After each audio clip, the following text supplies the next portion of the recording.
Today is December 3rd, 2022, and I'm Chunming, working for the Review of Disability Studies Oral History Project. Welcome and thank you for accepting our interview invitation. Happy to be here. Yeah. And first, can you tell us where you were born? I was born in San Francisco, California. Okay. And what was your upbringing like?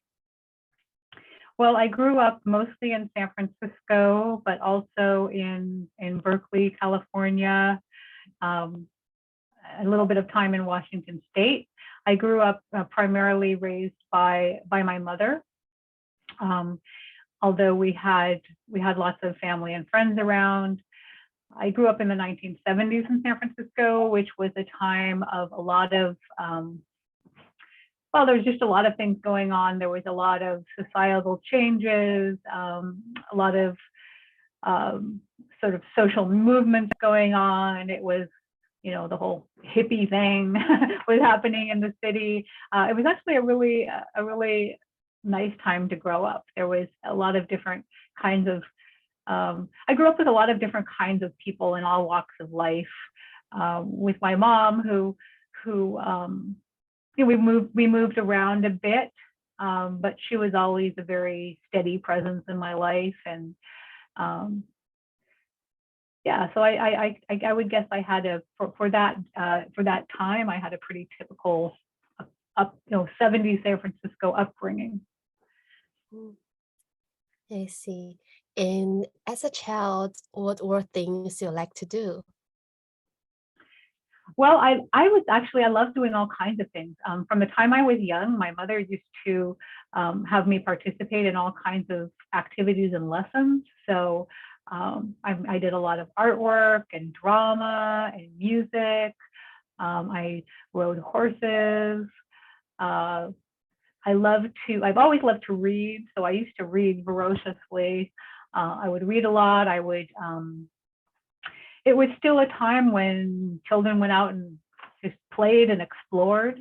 And I did a lot of that. I was actually quite independent, would just go around my neighborhood and play with different friends and use my imagination a lot. So I was a very active, busy child, engaged in many different activities. Yeah, I see. And what did you want to be when you were growing up at that time?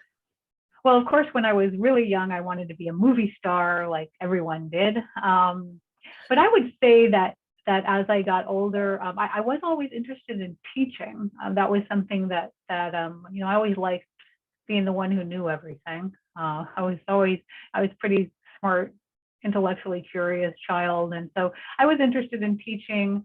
I was also interested in, you know, as I got older. So when I was more of a teenager and a young adult, I was interested in law, and you know, became gradually more interested in advocacy and you know, disability issues. But probably as a young child, it was a movie star and a teacher. Wow, that is so interesting to know. It's so cool. And when was the first time for you to become aware of the fact that people with disabilities are sometimes treated unfairly? Mm-hmm. Well, I will say that as a child, I definitely was teased a lot for my disability. So I am deafblind. I have both. I've always been legally blind and hard of hearing, and so from the time I was quite young, particularly when I went to school. At school, I was often excluded and teased. So I was aware about. I was aware about the personal aspect of being disabled in that way, but it was for me, it was actually a negative thing. It was something that caused me trauma and discomfort and social isolation, at least at school. You know, outside of school, I had friends and a rich social life, but at school, I was definitely, but I felt it very, very personally. Like and negatively. But what I remember, I think there was a humongous transition for me. There was actually a couple of different things. One of them was going to summer camp for kids with disabilities. And that was, the first camp I went to was an Easter Seal camp in Washington State. And I was in junior high. And there was all kinds of kids with disabilities there. And I just remember thinking, why am I feeling sorry for myself? I mean, there wasn't, and it was because these kids were just going about their business. They were having fun at camp, and we were all disabled. So the stigma, there was all of a sudden that stigma of being disabled was gone. And that was the first time I think I started understanding that I was part of a community. And that was revolutionary for me. That's when I first stopped being sorry for myself and started thinking a little more like, maybe there's something else going on other than my being this strange, unusual person. And then I went to Enchanted Hills Camp. I know you have some questions later for me around that, but Enchanted Hills Camp for the Blind in Napa. And it was just a continuation of realizing that I was also a part of this blind community of people that were, happening normal people, that it was normal and okay to be blind. But I would say there was one incident in high school where I really transitioned, I think, to realizing that there was injustice in a very real way. And it was my senior year of high school. And in high school, we had a registration system. I went to Lowell High School in San Francisco, which is a very academically orientated college prep public school. And we would register like you would in college, where we'd go into a big gymnasium, and there would be basically who had to run around and get the classes that you wanted. Well, if you had a disability, they would let us go in first, so that we wouldn't essentially be having to run around, trying to figure out where we were and so forth, so that it wouldn't be so chaotic, and so that we would get some, be able to get the classes that we needed in terms of the schedule and so forth, because we had a disability, just like is common in college at this time. Well, my senior year, the last semester, the guy that was the special ed resources teacher, we would always gather in his office and we'd walk down together to register. He told me that he was busy, and he asked me if I would lead the other students down to the cafeteria. So I was like, oh, big girl on campus. So I led other students, students with a variety of disabilities. Some students were wheelchair users, some other students with low vision, some students with Down syndrome, all kinds of students. Some students with learning disabilities, they would always kind of like hang in the back and pretend like they weren't part of our group. But I went down and I arrived at the gym, and here's this guy, and standing there, one of the kids in my class. He's actually a very famous author now, so I like to not reveal his name. He turned out to be disgustingly rich and famous. And he was standing there, and he was in the honor society, and he had this hat on. It was like with a little beanie, like a striped hat with a little propeller on top, right? So that's the honor students all wore these little beanie things. And he said to me, where do you think you're going? And I said, oh, I'm leading the students with the disabilities. Our teacher said that I should lead us down here. We're here to register. And he says, oh, no, you're not. He says, right now, he says, the honor students are registering because they earned it. You didn't earn it. You're going to have to wait till, an hour from now. You don't get to, go in there just for being disabled. And I said, what? He said, yeah, we changed. And he showed, he's like, here's the schedule. He says, yeah, you don't get to do that. That's not fair. The honor students are registering. And I was so mad. I remember feeling, and I remember part of it was knowing that there was all these students behind me that were depending on me to get them into this gym, and I couldn't do it.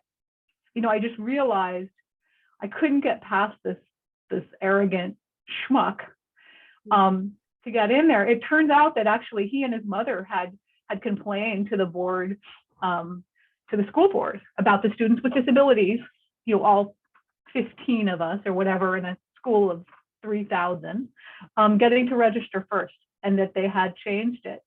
So I did turn around. I mean, to this day, I wish we like stormed past them or something, but we did. And I turned around, but I went immediately to the principal's office and I said, this is so unfair. And I remember that sense of like, it wasn't me. I was thinking all these other people that were depending on me, these other people with disabilities. I just felt it was so, that sense of I have a mission for other people. I complained to the principal's office. I wrote a letter for the school newspaper, and ultimately, they ended up changing it back. But that was just an incredible turning point for me. I guess both in terms of realizing the injustice, realizing how other people perceived me as getting special privileges, being not deserving. So that was very pivotal. Yeah. Yeah. You talked a little bit about your high school life, and would you talk more about your education? Mm-hmm. So I went in elementary school for the first part of my earlier years. I actually went to small Montessori schools. I started out in public school in kindergarten. It was actually the first year that what is now known as IDEA was implemented, is 1975. And so I went to the public kindergarten, but it was very chaotic for me. There was no kinds of accommodations. It was a large class, and so I was really having a hard time. So my mom switched me to small Montessori schools, and then when I was in junior high, I switched over to public education. And as I said, in high school, I went to Lowell High School, which was a humongous academic public high school. I had some accommodations, but I definitely struggled. I didn't have, I guess part of it was I didn't want to use accommodations. I didn't want to be different. Again, up until that moment at the end of my high school career when that changed for me, but I didn't want to stand out. Although I used to have to, so in order to like know what was on the blackboard, we used those in those days, blackboard, I would have to stand up in front of the class and go and write. I didn't have any, note takers. So I always felt very observed. I used to miss things in class. I mean, I was always sit in the front of class, pay attention, do all my homework. I was incredibly dedicated to my studies. The exam would come and there'd be all these questions. I think, where did this come from? And it turned out it was something that was, in class that the teacher had said that I had missed. So I struggled to keep up. I did okay in high school. I worked very, very hard, but I didn't do as well as I might have. I did get into UC Berkeley, and that is where I did actually my undergraduate and my graduate studies. That was definitely another incredible awakening for me as a person with a disability, was being in Berkeley, in the Berkeley community. The university itself was challenging. I had to fight all of the time for the accommodations that I needed, especially when I became a doctoral student. At the undergraduate level, they basically had a menu of services that were typical and they were adequate for me, like note takers and reading assistants and some library assistants and so forth, extra time on exams. But when I got to be a doctoral student, I found that the kind of support I needed was much higher in terms of the amount that I had to read, the amount that I had to write. I really needed more support from human beings, from like essentially a research assistant to help me navigate all of the written and auditory material. And so I had to fight throughout my whole career for that. It was a constant, to the point of having to take part in a lawsuit at the end of my doctoral career. So that was challenging, but the education that I got at Berkeley was excellent. I mean, my classes were terrific. I became part of a community of students with disabilities on campus, and also adults with disabilities off campus who have been part of the disability rights movement. And I had some wonderful mentors, both students and faculty, and again, folks from the rights movement who opened my eyes to the positive aspects of my disability identity, to the injustice that people with disabilities experience that is, again, not personal, not about me, but about being a person with a disability, about the disability community. And I felt like I belonged in a way that I hadn't before. That I'd found a community of people that I was that included me and thought that I was cool. So it was that was going to Berkeley was, despite the having to fight the administration all the time to get the supports I needed to do well academically, it was a really rich experience for me. You're like a fighter all the time for the rights and also the advocacy for the disability people. Yeah. And I noticed that you studied English in college, and what makes you change to switch the major and devote your energies in disability studies? Right. So yes, I did study English, mostly because I really couldn't figure out what I wanted to do when I was in my undergraduate. I was interested in, I was still kind of interested in teaching, but I became increasingly interested in law as a potential career. I thought about journalism. I always loved to write. And so I was exploring, and English was just one of those majors that I felt was, I always like to read, so that was fine. But it was just I thought it would be a good major for somebody that wasn't quite sure where they wanted to go. I mean, I knew I didn't want to be a chemical engineer, but I knew that it would be something in the social sciences or humanities. So it was just a good, solid major to learn how to read and write and think critically.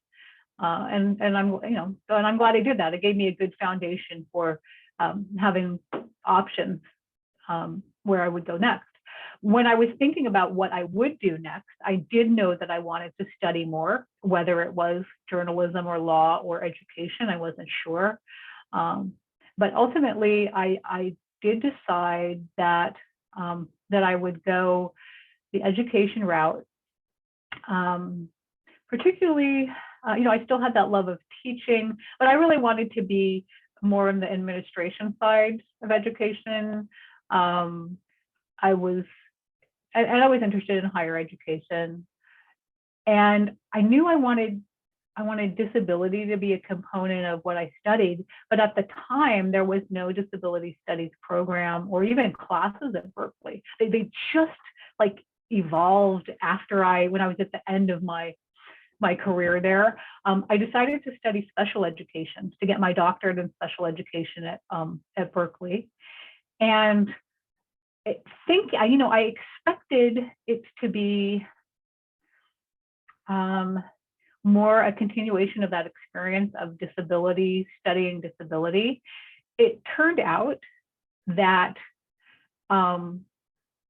it was about that special education was much more about the defects of people with disabilities and correcting them. So that was an interesting learning experience for me. I was in part of a small doctoral cohort. And I remember being in these classes and listening. These are leaders and future leaders in special education talking about what they wanted to research. and it was things like, oh, we wanted to do a research study on somebody with, behavioral issues, and like, how many times did they bang their head against the wall before this intervention? And then how many times did they bang their head against the wall after the intervention?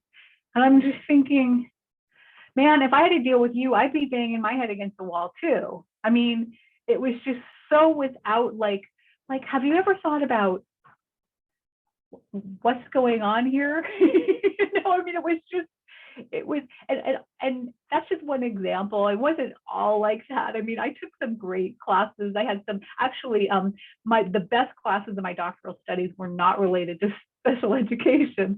They were like, educational policy, psychology, social psychology, and genetics, and like cool things like that. The special ed, that was, those were not so great, but that was really what got me interested in disability studies, because I was thinking, what is wrong? What's wrong here? And I was introduced to disability studies by a mentor of mine named Susan O'Hara. She has been a director of the disability studies program at UC Berkeley when I was an undergrad. She was a disabled woman. And so when I was starting to think about my dissertation and my advanced, like preparing for that, she said, have you read this? I just read this great book by Simi Linton called Claiming Disability that I think you'll find really interesting. So I read that book, and I thought, oh my goodness, this is everything I've been thinking about the way people approach disability. And it was just eye-opening. So I started looking more into this disability studies thing. It was emerging at that time. There was just starting to be academic work. I read some of the works of the guys out of England talking about the social model, and it just revolutionized the way that I thought about disability. And I just knew that I gradually understood that I was interested in pursuing this is, in my career, whatever it was. I mean, what I had thought that I might potentially go into actually more what I'm doing now, which is working for nonprofit organizations that serve people with disabilities, and being a leader in that. And but whatever it was, I just knew that the angle that I wanted to approach things from was going to be this disability studies, have a disability studies foundation. Yeah. Have you have those kind of feeling that when you're studying in special education in UC Berkeley, that the academic settings at the beginning of disability studies, this field is more as an observer, like you mentioned the professor of yours that study like banging the head just as an observer, but not really care about what is happening there. Do you feel this way? That I didn't quite catch the last part. Yeah, did you feel that they are just being the observer, but not like really care about what the life is like for disabled people? Oh, no, absolutely. I mean, I don't think that a lot of the people that my co-students and then through life, many coworkers as well, do not have a sense. Yeah, they don't have a real sense of what it is like to be disabled. They don't have empathy even. So, you don't have to be disabled to understand disability. Obviously it helps. But it was definitely, I could see that the field around disability was largely driven by non-disabled people that were in the field for reasons other than a true understanding of what the disability experience was like. Now, mind you, particularly at the leadership level. And then in disability studies and in my interactions with folks in Berkeley who had been part of the disability rights movement, it was just a completely different perspective of, oh, you know,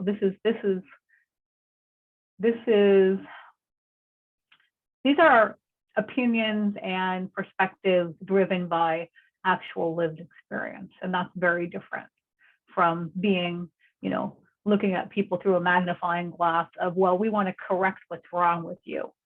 That was very much the head banging guy, you know, like, oh, banging his head. Oh, that's wrong. You know, I mean, of course, you don't want somebody banging their head if it's injuring them, but it was like he couldn't wrap his head around, why are they banging their head? You know, from what I remember over the course of that semester, I came to understand that the student he was talking about was frustrated by not being able to communicate. It's like, why would you not address that? Why are you doing some strange intervention to stop the head banging? Like, it was basically applied behavioral methodology to dissuade the student from banging their head without looking at the underlying problem, which was the student couldn't communicate with people and was frustrated. So yeah. And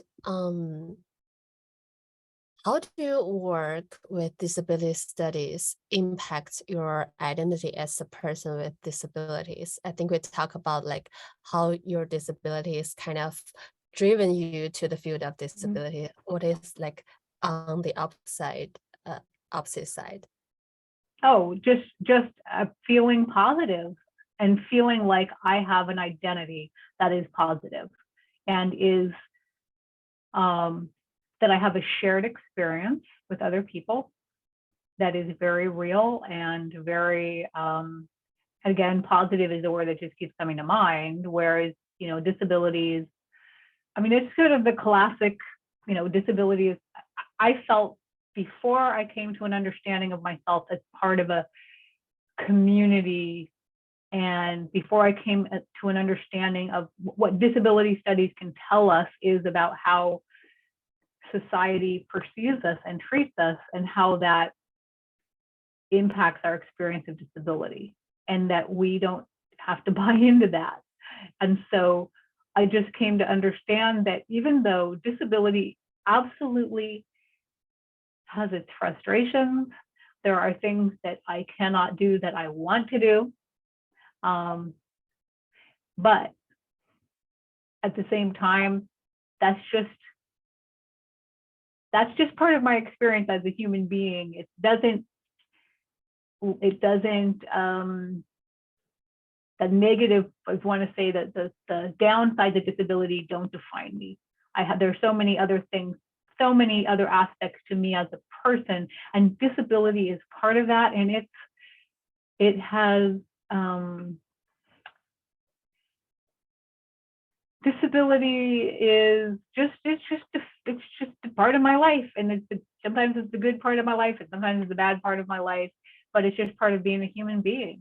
And really the worst part, and you know, people say this, the worst part of being disabled is the way other people treat you and the way they look at you and the way they think you're being uppity if you speak out or ask for support in something or ask for things to be done in a different way. So disability studies, studying it, I think there was two important things for me in realizing that. One was definitely meeting other people with disabilities, talking to them, getting to know them, being mentored by them. And the other was the reading that I did in disability studies, the academic discipline that allowed me to talk about those things with other people, and the research that is increasingly being done that uses disability studies as a theoretical foundation that has changed the way that we look at research, the things we want to research, the kinds of classes that somebody can take where they're, where disability studies is a discipline and a way of looking at things. So you have students that are now learning those ideas, not just this other model of, fix a disabled person. So for me, my growth professionally and personally is very much tied up with my interest in and involvement in disability studies. Thank you. And when I looked through your resume, I found there are so many incredible projects and contributions in your research and career. And I would like to ask a bit about these projects. First, Okay. can you talk about your experience at the Enchanted Hills camp for the blind, as we mentioned a little bit earlier? Yeah, no, absolutely. So that was a wonderful experience. So I went there as a camper when I was 15. And so the camp is located in Napa, California, up in the mountains, the redwood forest. And so I went there as a camper, and I think one thing I realized while I was there that I think it's one of the experiences that made me feel very capable and very able. The camp is set up to be very accessible for people that are blind and low vision. And it's also, I just found that I really liked supporting other people that were maybe struggling more than I was to get around or to cope with the teen years or whatever. I found myself in a counseling role a lot, I guess I would say. So I did actually the next year, when I was 16, 17, I went back as a volunteer and then a counselor, and eventually worked my way up to being assistant director of the camp. And it was one of those instances, I'm all for people with disabilities, blind people being included in society and, every way that they want to be. But I will say that there is something powerful about just being somewhere where most of the people are blind and being in that situation, again, where you don't have to deal with that label, where the norm is blindness, and so you can just really be yourself. I found myself able to build friendships there and have experiences where I just felt like a regular person. And it was a humongous relief for me to not have my spotlight the spotlight always be on my vision and my hearing loss. As an assistant director, actually at that time, both the second part of my time there, all of the administrators and a lot of the counselors were also blind. When I was first there as a camper, that wasn't the case. But over the years, they built up and had more and more blind staff. I think to this day, most of the staff are blind up there. And that in and of itself was also incredible, because these were people going to college, who had families and careers. And so I was just able to see that this was the trajectory of my life, was, what I wanted for myself was possible, which was to be a successful person professionally, to have a family. So it was just extraordinarily valuable time for me. I spent every summer there and actually at a couple of other camps as well, for over 10 years. And it was very eye-opening for me. Just a time to be myself. I guess that's what I would say. I felt more normal there than I've ever felt anywhere else. Will you consider it as an awakening moment in your life? Yeah, it was more of a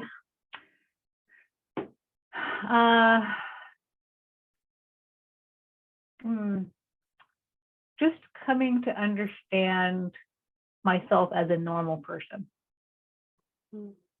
Which is that I wasn't exceptional and I wasn't weird. I was just Megan, and I could have fun and I could have boyfriends, and I don't know. It was just a time to be a regular person, which I don't always experience in other aspects of my life. Mm. And how did you first become involved with the Center on Disability Studies at the University of Hawaii?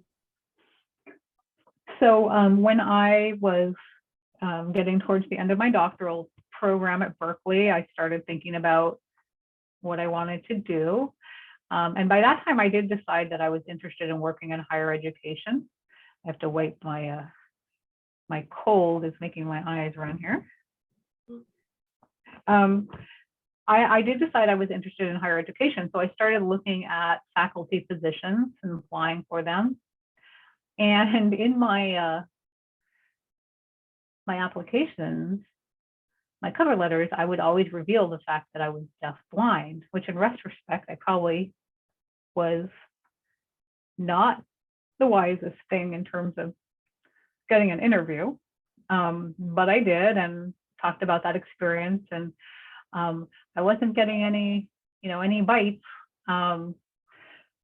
But my mentor, Susan, actually, I was talking to her about it, and she says, well, I know this guy in Hawaii named David Pfeiffer, who just moved there a little while ago, and he works at the Center for Disability Studies. And I think he mentioned that they might have had, there might be a couple of jobs there as a possibility. And I was like, ooh, Hawaii, okay. Because a lot of these other jobs were in very boring places. So it turns out, so she connected me with David, and he passed my resume around. And I think he told me about one of the open positions they had. And so I called the director, Bob Stodden, and in a very rare instance, he was actually at his desk and picked up, and I had a conversation with him and got an interview. Turned out he and his wife were coming out to my area of California, and got an interview. And before I knew it, I found myself moving by myself to Hawaii, where I had only been once on vacation for a week on Kauai. And so I was hired initially to work on a federal grant that was focused on transition for youth with disabilities. And Hawaii had Center on Disability Studies had a portion of that grant. So I was hired to coordinate technical assistance activities around transition to post-secondary education. So that's how I started out as a faculty member there, and then gradually became involved in disability studies from that point at the center. I see. And can you talk more about your experience being a part of the team that established the review of disability studies? Mm-hmm.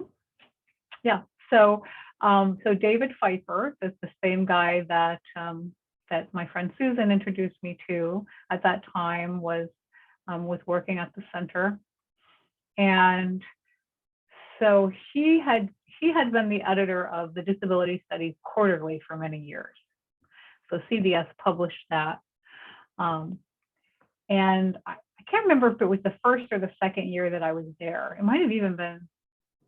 I'm not quite sure the timing of it exactly, but he was essentially relieved of his duties of being editor of the Disability Studies Quarterly. The board at Society for Disability Studies decided that they wanted to put the journal, have other people, give other people the opportunity to edit the journal. And so David was pretty mad about that, and he decided that he would study, let's start our own journal. And so he conceived of the idea for the review of disability studies. And so he brought in me and Steve Brown, and Bob Stodden was the director at the time, so he had to be on board with it. And he also brought in other people in the field nationally that he knew to be peer reviewers and people to be sort of mentors for the journal. And I mean, I was extraordinarily excited. There was really only a very small number of us at the center that were actually had disabilities, and a few more that were interested in disability studies. And so originally, David was the editor, and then Steve Brown and I were assistant editors. And then David died. And, you know, it was right before we had, I think we had pretty much compiled the first issue. And we you know, he'd set up the whole board and all of that, but he died before the first issue was published. And so we were like, oh my God, what are we going to do? But Steve and I were very, you know, still very passionate about it. Bob was willing to support it. And so we carried on, and we decided that I would be the managing editor, and then Steve would be in charge. He was really most interested in like all the creative works aspects and reviews and so forth. So we kind of divvied up the work for the journal. And over time, Steve became less involved, although he was very instrumental in the beginning. He had a lot of, I mean, Steve, like David, Steve had a lot of contacts in the disability studies world. He was really into disability culture. He still is. That was kind of his thing. So he had some great contacts. We put together some, you know, I had never edited a journal in my life. I don't even think I'd even had anything published in a journal other than, you know, as co-author to a professor when I was working on my doctorate. And I had neither one of us actually had any idea what we were doing. But we learned as we went. You know, we got good advice from other people. We had an opportunity. It was funny because, I mean, I would never, you know, obviously losing David was the loss of somebody that could have been a wonderful mentor. But conversely, it allowed us to make the journal into something that we envisioned. And over time, I took more of a predominant leadership role in the journal and became managing editor. And executive editor, editor-in-chief, editor-in-chief, and so forth, and just was brought in, you know, had networks and contacts of my own as I grew professionally that I was able to bring into the journal. Started an editorial board to contribute more, you know, to really round out the journal more, so it wasn't just about me and Steve. Eventually, Steve did leave the journal. And it was just a phenomenal, actually, such a unique opportunity to shape a publication like that. So it was just, again, just kind of fell in my lap in a way. And I was fortunate to be able to have the opportunity to develop and grow the journal. Yeah, thank you. And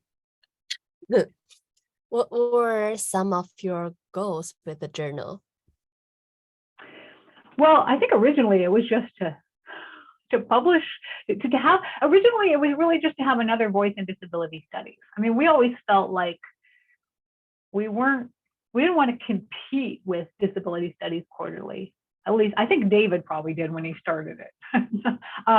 From my perspective, it was more that I just thought that the more journals and publications you had in the field, the more legitimacy it gave the field.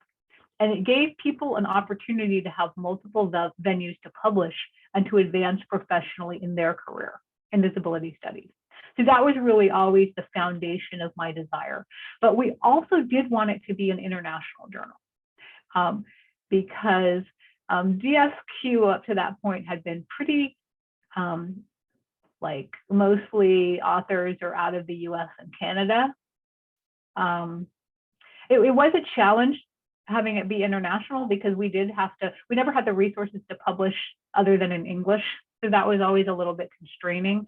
But one thing that we did always try to commit to was working with authors whose first language was not English, by pairing them with co-authors or asking members of the editorial board or the review board to work with people to edit their work, because we really did want it to be a place where people could publish from anywhere, all over the world.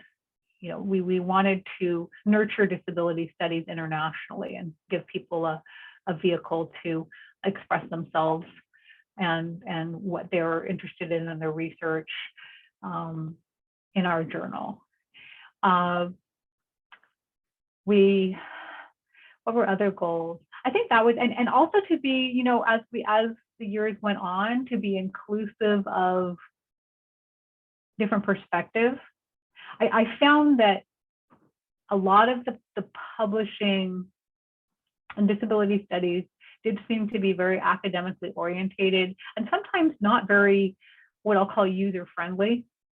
So I always wanted RDS to be somewhere where, yes, you could publish your, you know, peer-reviewed theoretical academic disability studies piece, but you could also publish a poem, or you could publish a little blurb about some sort of a program or small research project that you were doing, or just publish about an idea that excited you. So I always hoped that it would be a very readable journal. And that was always my goal, to have a balance in the kinds of things that we published. Wow, that is incredible. It's so ideal, like to have such an open and inclusive and international that embrace all kind of voices from all over the world. So incredible. Yeah. And I would like to ask you about some of your grants projects in the following questions. Can you talk about your work on Employable? So Employable was a grant that we got from the Kessler Foundation, the private foundation. And it was a collaboration between me and Steve and my ex-husband, Tom. And we were interested in doing something innovative around employment that would involve a virtual platform, including virtual reality. So we, the grant, the idea of the grant was that we would have this online platform that would support employment development for people with disabilities. And we wanted to collect some data on the impact of our program as well. And so we had some, like, it ended up actually, we had some different components. One of them was a mentorship component. So we matched participants with mentors with disabilities who were successfully employed in a virtual arena. And then we had some curriculum around, we found ourselves actually focusing on interviewing, because that seemed to be an area of need around employment. Also resume, you know, building a resume, searching for a job, interviewing for a job. We had resources around employment. Oh, we also partnered with an organization that did job development for people with disabilities, and another organization that created a virtual reality platform in Second Life, but it was focused on disability access for people with disabilities in this virtual reality platform, Second Life, which is a platform that involves avatars and building like world, you know, alternative world and virtual reality. And so a component of the program was working with people to get onto Second Life, making sure they had that we had a platform there that was as accessible as possible, and then using that platform to allow people to practice interviewing, to practice things like even choosing clothing. So through the platform, you could choose clothing for your interview and talk about, well, what would be most appropriate to wear. And then we had mock interviews in this virtual reality platform. So it was a really unique project. I think we were never able to really take it to the next level. We never got funding to advance and maintain the program as we had wanted to. But it was really an exciting opportunity to try some innovative things. I think a lot of what we really realized was that what a lot of people needed was just that connection with other people, to be able to problem solve and get feedback. And the Second Life component was just sort of interesting, and it gave people the opportunity to play around a little bit with either like assuming their disability identity or not. And so like you could be a person with a disability in Second Life, or you could choose not to be. I mean, you could be, some people took on, or animals, or people, it's kind of a weird, it's a strange, to me, it was always a little bit mysterious. But you could do that too. So it was just it was really about, I think, showing people the possibilities around employment and trying to give them the support they needed and the confidence they needed to get jobs. Oh, so interesting. And what about the project named UniDescription project? Yeah, so that's a program, the project's still going on at the University of Hawaii that I'm actually still involved with in my capacity at Helen Keller National Center, which is where I currently work.